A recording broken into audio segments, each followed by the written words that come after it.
What's up, everybody? Welcome back to Emerald City Comicon. I'm sorry, I mean UA High. How you guys doing? Now, I'm gonna do this intro and just let me get through it. I know you know all this already, but just let me get through it, okay?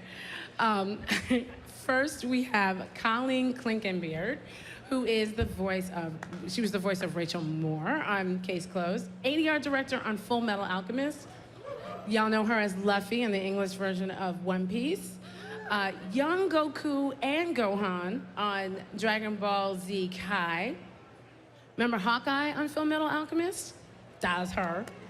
And today she is here as the voice of Momo from My Hero Academia. Hello. Hello. The creationist herself. Hey. Now we also have, of course, the voice of Vegeta, Piccolo, Yamcha. You can stop right there, Yamcha. That's it. That's all they want to hear. That's all? They don't want to know about Armstrong? Maybe so. Just Armstrong. They don't want to know about Yamcha. Daisuke? They don't want any of that? Trinity Blood, Samurai 7, I should just skip all that? Okay. No, whatever. He's been at this for a minute. And, but I know the only reason why you're here is because he's, you know, the voice of All Might. That is true. Christopher Sabat. I am here. You are. And you know what I'm going to ask for before this is over, right? No, I have no idea. Yes, you do. I don't have the slightest clue. Every time I see him, I'm like, can you please give me just 1+ Ultra, please? Yeah, she asked a lot. I mean, a whole lot. I am such a... It's like, can we like, get each other's names first? And then she's like... I'm like, nope, I just Before need you a go Ultra. asking, I think we should make them do it. Oh my God, we should. Before the end, we're gonna make this happen. So, listen, at My Hero Academia, I think, for me, I think it's one of the best hero origin stories that has been written in a while. What do you think?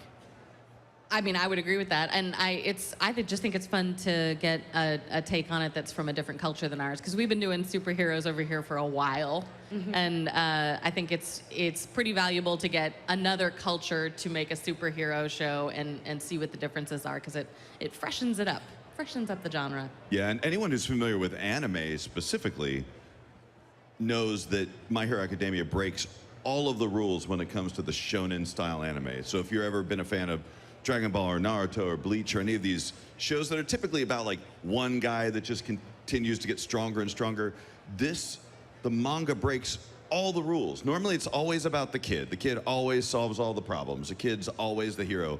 But there are these levels of like the kids do stuff and then the adults do stuff, and it's really complicated. And then the kids burst into tears. And then the child burst into tears. And I'm then convinced I that's burst his in. quirk, by the way. Uncontrollable tears is Deku's Dude, quirk. I cry in almost every episode, and I never cry. Aww. He is not an emotional person to have in the booth, but yeah, there have been several times where he's like, oh, I need a minute. Wait, you guys get to record together? Because I know Well, I direct the show. Oh, right, that's So, true. So yeah, you're going to have to see him. She was the one who put me through the ringer in the first place to even be this character. She was like, can I get one more audition from you? That one I was wasn't good. sure. She's giving You weren't going to give up Vegeta. More. You were like, no, I'm DBZ all day. I'm not doing another one. I remember the moment I was pacing back and forth in my house.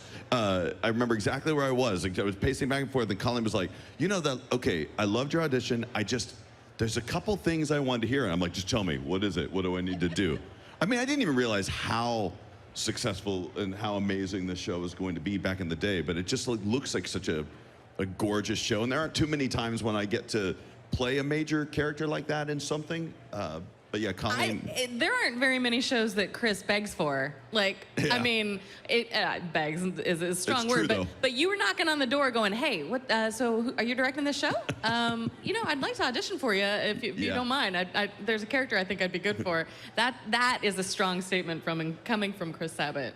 You know what, I actually want to ask you both about this a little bit, because I didn't realize how much, I knew you both obviously directed some ADR, but I didn't realize how much the two of you have directed on your own. Now, has that been after years and years and years and years of doing voiceover work that Funimation was like, listen, while you're here, can you just... More years for him. Just more years for me in general in all ways. Yeah, both of us have been working on this a long time. Like the anime business in Texas was a really interesting model to begin with, because we just existed on this like little island of anime that was just sort of creating itself like its own little organism, because we weren't using like Los Angeles technology. There was no anime dubbing business or anything like that in town, so we were just. It was just this vortex of anime, and you get into it, and then you can never get out, because once you get in, that's Monica Rial that's said where that you're to me staying. once. She was like, "Yeah, I don't know. I just keep seeing the same people. It's Well, it's like true. this town, I can't leave." You can be in the same room, and you might have the writer for the show and the director of the show and the actor for the show all in one thing, and then the next one you're the director, and then the other person's the writer. Everyone's doing a little bit of everything. And it's been such a fun, like, a situation to work as an actor and then really quickly get asked to direct because we were in the right place at the right time. And then you start writing, and now I'm producing, and it feels like there's always something new, some new aspect that you can contribute to creatively. So it never feels like why would I ever go do anything else? Honestly, it just always feels like this is where I should be. Well, I have to brag on Colleen for a minute. I say this a lot, but Colleen is a producer out of Funimation, which means she doesn't have to be the director of My Hero Academia. That is not required of her.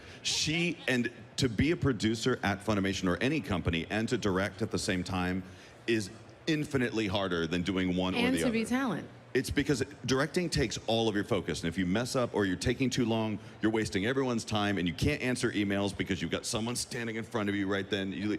It's so hard, and if you're directing and trying to produce, then all of your producing stuff has to happen in the evening or in the morning. So I have my hat's off to her. Colleen's like, yeah, I'm getting she's amazing. flashbacks. That's enough. You She's wanted like, yes, to do I'm the aware. show. I really want to do it. And they keep looking at me like, are you ready to stop now? And I keep saying, no, please let me keep doing it. Well, what keeps you going? I mean, like, besides the fandom, y'all are amazing. But what makes you say, like, especially with this show, I'll do all the things. This is, I'll do all the things for this show. This is my favorite anime of all time. Wow. And I love my cast so much. I just think it's so perfect how everything came together, and I would love to take a lot of credit for that, but a lot of it is luck. Like, I had never worked with Justin Briner before, and he auditioned really well, and so I cast him, but with fingers crossed, and he is absolutely phenomenal in that role.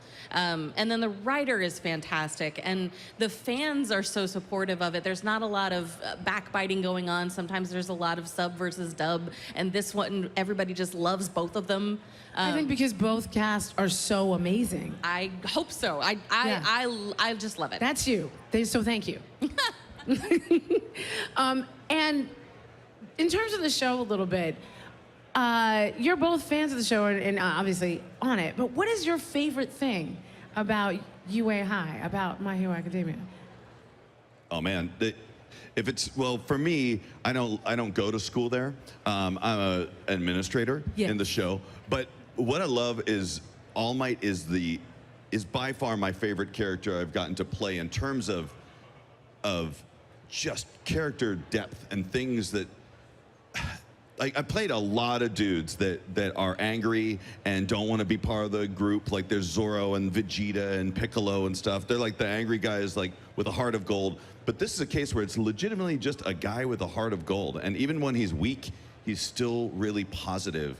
And it kind of came at the right time, because My Hero Academia I started working on that show right after I'd had my first child myself. And Colleen has a child too. And there's something so fatherly about Yes, he's a show. father figure for Deku, definitely. And you do so well in those father figure moments too. And I think that it came at the right time for you, because like emotionally you became super accessible. Gosh, I didn't cry at anything until I had a child. And now, like, I'll see a soap commercial and start crying. And now and now you're Deku. Yeah. Exactly. Now you're All Might, yeah. I rewatched the first half of the first season of My Hero Academia on the way here, and it's just the one thing I love is, like, a lot of dubs and a lot of shows in general, like, it takes you a minute to kind of lock into the voices sometimes. Like, it takes a few episodes. My Hero Academia, to me, feels like it really locks in very quickly. By the second episode, that voice belongs to that character, and you're not even thinking about the voice anymore. Such a great And show. the action got going really quickly too. I mean, they had to start you up a little bit for those first 6 episodes, but then it just really goes in. And now at the beginning of every season, it's like, oh, I can't believe they're going that far that quickly in this season. Season 3, things happened so quickly. Exactly. Yeah. Yeah, and even in the setup for the movie and everything, like it was just.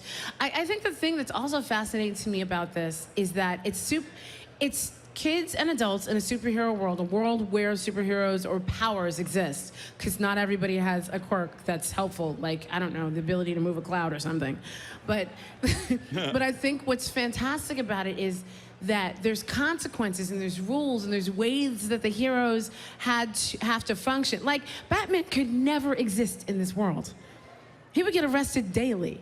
because there's They've rules. created a structure within society of Yeah. how all of these powers work together. Yeah, and now there's people like the Help Us crew who come together to be victims so that the heroes can practice saving them. Like, that's not a thing that existed, and it's so fun every time you see one of those little things crop up that's like, oh, that's how society is different, because superpowers are just the norm. I love and even the that. scientists and the people who create like the gear. Yes, like, yeah. because I remember watching the first season, like, this show can't last. This boy's gonna die. Right. Like he keeps every single bone in his body breaks every time he uses his power. And then it was so fun. I was the school nurse. I'm a huge fan of secondary characters. I was the school nurse, like yelling at all my, like, figure this out or otherwise I quit. I'm gonna stop kissing you. Exactly. Yeah.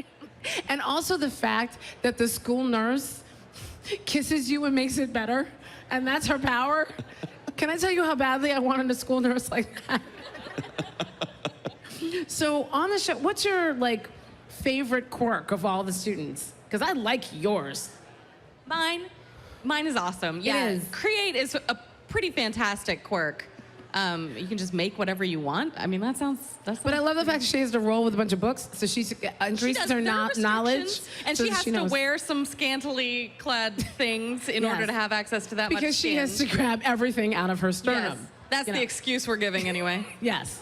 I don't know whose quirk. There are some that I think are really original, but I don't want. I don't want Pop Off. No, I don't either. Also, he's gross. I'm sorry. Well, gross. He's a little perv, and I have issues with that.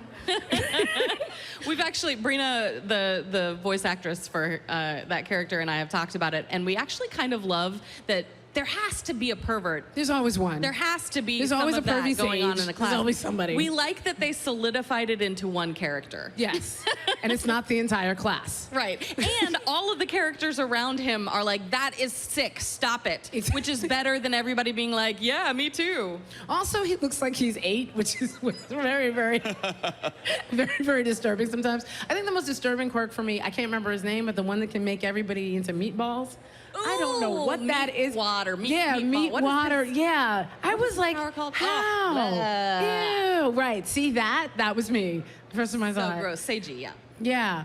But there's, I think the interesting thing, and this is where the DBZ sneaks in, some of these people who have what I call, I don't think they're not like dual powers, but people that have, like Todoroki has kind of like 2 things, but then I feel like that's not his final form. Like one day he's gonna be, he's gonna be like. He's gonna have like a Frieza Todoroki Exactly. thing happen at some point. Like a Super Saiyan ice bender or something, like. That's a beautiful thing about this show is it really can. Who knows where it can go? knows? These powers are all still developing, all these people, so. The thing that I found also interesting was the classification, like the emitters, the transformers, the mutants. And it's fun because yours is an emitter, right, Momo? Because she can create.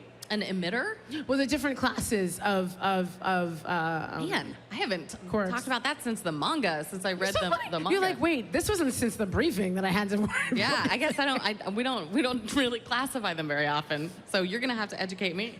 Am I wrong? There's 3, right? Transformers, emitters, mutants. They're like, okay, I'm getting some nods. Good. I'm not the only geek here. Thank you. Thank you for making me feel better. I get you later. Thank you. I think some of the other characters too, how the adults aren't perfect. Like speaking of Todoroki, Yeah. his dad, ew. Ew. Not okay. No, not okay at all. But then there's people who you don't know where their father is or they don't have father anymore, like Deku, which is why All Might is able to step in. But it's not, I think it's also fascinating the reason why All Might picked him. Yeah. the reason why he picked Midoriya was just Why'd you really pick him? fascinating. Yeah. I mean, what I found interesting upon watching it again is that I wasn't aware until we work on the show so much. We're working on so many shows. We don't oftentimes get a chance to watch the shows we work on and kind of take them in. You feel like you understand it because you were in a lot of it, but you don't catch all of it. But one thing I realized is that it seemed that one thing I didn't realize is that All Might was likely getting a job at UA so that he could pick somebody to take his power. He was going to evaluate all of it and then pass on his power. But he picked Deku for the exact reason that they've only mentioned, once or twice in this show, which is where he responded without thinking. I'm just joking. They mentioned that about 400 times in the show. I was just playing along. I was like, yeah, I guess it's just once or twice. He's going somewhere with this. We're just gonna let him go. He jumps into action without even thinking. And I think he just saw, he saw the spirit of a hero without any powers. And that's he was just a vessel that had all the, just if you could pass your talent on to someone, pass on to the best possible person, I think that's what he found that in Deku. And then the baddies in this show are some of the creepiest. Look, when I first saw All for One, the Nemesis. Dude, I wish they had come up with a different name because I mix it up every time. It's really hard. I live in fear that something's gonna slip by. Yeah. And where I'm gonna miss it in every review, and then you guys are gonna get the wrong one. All for One, One for All. But his nemesis is the craziest. When he showed up and we saw his power full on, I was like, I don't know how this show is gonna last. Because again, everybody's gonna die. I love the backstory. Every episode like that, you in danger. I love the backstory of that. I really loved hearing about how All for One and One for All came to be, and I'm hoping that they delve a little bit more into that. But I would like to get some more of All Might's history too. Yes, and the woman that it came from. Yeah, I would be very interested. I can tell you what All Might. Those of you who saw, how many of you have seen the My Hero Academia movie, the new Two Heroes movie? Yeah, so there you go, true fans, right there. Those of you guys know that if you saw that movie, you kind of understand what All Might was doing in college when he was dating Dave. He said it. I didn't have to say it. He said it. Okay, I have no permission to actually admit that because I don't know if it's true. But boy, they have a really strong relationship. I have a feeling like they were roommates and they became really close, and then Dave had a kid, and that just ruined their whole friendship. And he went away because he was hurt. Yeah, but we were halfway through recording that, and we're like, what is his relationship with Dave? It just sits around, and All Might's like, oh, Dave. Dave, I'm thinking about you, Dave. Sorry. Dear Dave, it's been 2 days since we last spoke. Sorry. You like shipping Dave and All Might, don't you? Maybe more than you should. I wasn't ready. I'm sorry. Okay, I'm right. I wasn't ready. That was awesome. Because when I saw the movie, that's the first thing I said. I'm like, his hair is too good and his car is too sweet. I'm sorry. Oh, yeah. They're together. Chris is stepping out of the booth every single time going, Dave. Dave. Man, there's a part where All Might's shirt kind of goes, oops. Yes, that's what I was saying. When he first sees him, and this is before he makes a suit for him, and it goes like this, and Dave is like. I think Funimation over Valentine's Day made a video about that, right? Didn't they make a Valentine's Day romance trailer? I saw something like that, yeah. Yeah. But Did that not get released? Or was that internal? Was that just for me? He's like, wait, am I in trouble here? Oh, oops. All right. But I'm going to email you later, and I would like a copy, please. Okay, sure. I will send it to now everyone. That I've said it publicly, we probably are no longer allowed to talk about it. I know, right? Funimation's like, we have no idea what he's talking about. But yeah, I think that relationship, but also in that movie, I was kind of upset because I was really hoping that the machine survived so that All Might could get his powers, fixed. Oh, yeah. And then it could be, But they couldn't. It could be All Might and Small Might, and they could just run around. It couldn't be like that. And for all the reasons that they list in the movie, clearly it can be taken in the wrong way. And somebody was. will, because baddies. Yes. Yeah. Now, this League of Villains that they've set up for this next season, it's very interesting. Well, we've had the League of Villains, right? And then But then now I think kind of organizing. Now we're gonna see the next set of baddies, I think, coming from the manga. So we've seen Overhaul. You've seen just a little bit of Overhaul, and hello Overhaul, and we'll probably get some looks at his crew coming up, which I'm excited about. And also, there's one character I've had a question about for a minute, and Tokiyami. Yeah, he's fantastic. But when he was remember when they went to camp, and it was night, Yeah. and then all of a sudden again, they gonna die. Like I was. He's extremely powerful. I like that character a lot. And he doesn't know the extent of his own power. That's one that I really think has not reached his final form yet. Right. Because I think he really, because he lost control and he could literally take over an entire. Maybe he'll find a way to gain more control of it at some point. Yeah. So what are you excited about for the next season? I know you can't tell us I all know. the things. I'll tell you why I'm excited. It's because when we were at was it San Diego Comic-Con where we had the big My Hero Academia panel and the creator came out and all that. Buddy? Yes. Well, it was the creator was there too. Yeah. I forgot what you weren't actually able to be at that one. Where was that one? I was talking about the cosplayers that.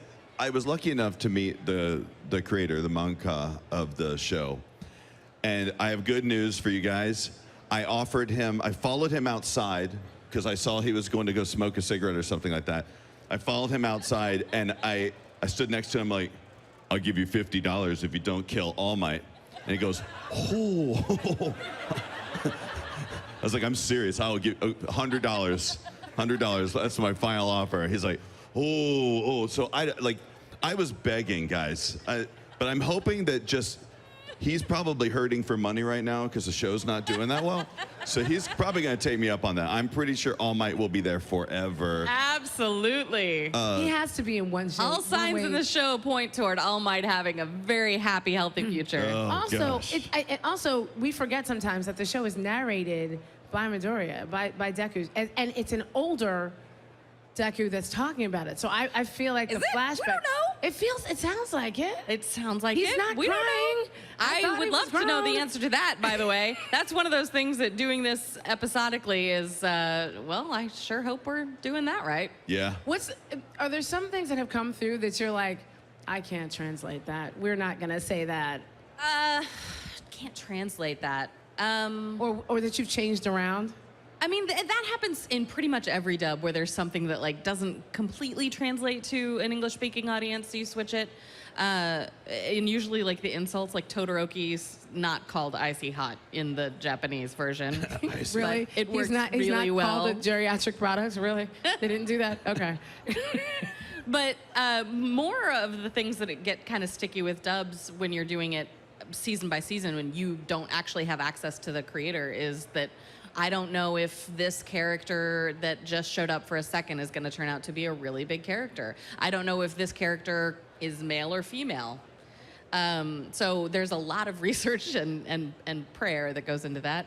And she said research and I know prayer. one of the tricky things that we deal with, I know you have to deal with all the time, is that the show relies heavily on actually very effective, beautiful like flashbacks and stuff like that. So when a character's thinking about something, he'll hear lines and have flashes of all the different things that people have said to him. But unfortunately, the original you kind of almost have to find this puzzle piece that fits in the original place where they said it and in the flashback where they say it later in the episode. Yeah. Because they don't keep the animation. I don't know why. But if you compare the animation of a flashback with when it came into the episode originally, they will be different. There will be a few less flaps. So they'll like reanimate some of the... They reanimate it. Why? Because our memories are imperfect. It's just sort of an idea of how things happen. This is the producer cry of pain. That's a cry of pain. That's now, granted, the engineer has to do more about that than I do, but still. But it's so interesting because very every frustrating. single anime I can like remember, like I can think of like, like Bleach and stuff. Like the first 6 minutes are always the last 8 minutes of the previous episode. And they're different. Like, yeah. For no reason. But I think what have you guys thought about the fans and the phenomenon? Like some of the crazy stuff. I know DBZ fans have asked you to do some crazy stuff, but I like the My Hero Academia fandom. I really Tell do. what you keep telling me about how the evolution of your convention going has happened, and like it's starting to creep in more and more. Oh, well, actually, are you talking about the ages of like where they all? I don't remember exactly what I told you. You've been talking about how My Hero started off with just a few people, a few cosplayers every That's now true. and again, but now people coming to your table are asking for My Hero signatures. Oh yeah, the percentage, like I was almost able to tell how popular My Hero Academia was becoming because it was usually like Vegeta, Vegeta, Vegeta, Vegeta, Vegeta, Vegeta, Armstrong, Zoro, Vegeta, Vegeta, Vegeta, and then it started trickling in some All Might, and then All Might Vegeta, All Might Vegeta, All Might Vegeta, All Might Vegeta, All Might Vegeta. Like, it's very clear. I'm sorry, that just sounds like Deku thinking to me. Oh yeah, you're right. All Might Vegeta, All Might Vegeta, All Might. That's so right on. I'm sorry. Totally perfect. But it's not like Dragon Ball Z fans who come up and like yell lines at you. They're not No, there yet. actually, the cool thing is I meet more people who are like families that are coming up. I meet like mom great. and dad and their kids, and like they're about the cutest damn thing in the world right now are little children All Might. There's like there's so many like dads playing All Might and kids playing Deku. The baby Deku All Might cosplayer. Oh gosh. Have you seen the depowered All Might guys? There's a couple of them. Oh no, have Yeah, not. yeah, Like the the skinny No ones. Mites? Yeah. Oh, the yeah. skinny Oh, ones. depowered. I thought. Yeah. Is that some magazine? We call- Depowered magazine? We call him No Might for whatever reason. No Might. Okay, so we have No Might, Small Might, All Might, Small Might, No Might. Yeah. Lesser Might. There we go. And Dave. And then there's Half Veggie Might. Veggie Might. I bet you might. Okay, so tell everybody when the next season drops. Ah. Come on, Colleen, tell us.